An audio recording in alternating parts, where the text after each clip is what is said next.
ذکر حبیب نے تڑپا دیا دل۔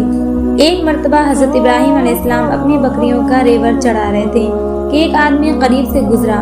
گزرتے ہوئے اس نے اللہ تعالیٰ کی شان میں یہ الفاظ ذرا بلند آواز سے کہے: سبحان ذی الملک والملکوت، سبحان ذی العزت والعظمت الہیبت والقدرت والکبریاء والجبروت۔ پاک ہے وہ زمین کی بادشاہی اور آسمان کی بادشاہی والا، پاک ہے وہ عزت، بزرگی، ہیبت اور قدرت والا اور بڑائی و دبدبے والا ہے۔ حضرت ابراہیم علیہ السلام نے جب اپنے محبوب حقیقی کی تعریف اتنے پیارے الفاظ میں سنی تو دل مچل اٹھا۔ فرمایا کہ اے بھائی، یہ الفاظ ایک مرتبہ اور کہہ دینا۔ اس نے کہا کہ مجھے اس کے بدلے کیا دیں گے؟ آپ علیہ السلام نے فرمایا آدھا ریوڑ۔ اس نے یہ الفاظ دوبارہ کہہ دیے۔ آپ کو اتنا مزہ آیا کہ بے قرار ہو کر فرمایا اے بھائی، یہ الفاظ ایک مرتبہ پھر کہہ دیجئے۔ اس نے کہا اب مجھے اس کے بدلے کیا دیں گے؟ فرمایا بقیہ آدھا ریوڑ۔ اس نے یہ الفاظ 12 کہہ دیے۔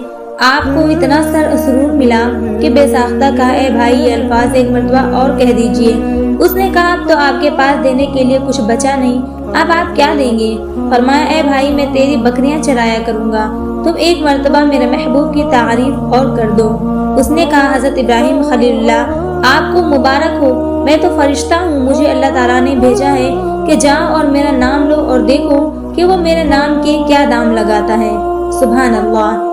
ایک دم بھی محبت چھپ نہ سکی، ایک دم بھی محبت چھپ نہ سکی جب تیرا کسی نے نام لیا۔ جان دی ہوئی اسی کی تھی، جان دی ہوئی اسی کی تھی، حق تو یہ ہے کہ حق ادا نہ ہوا۔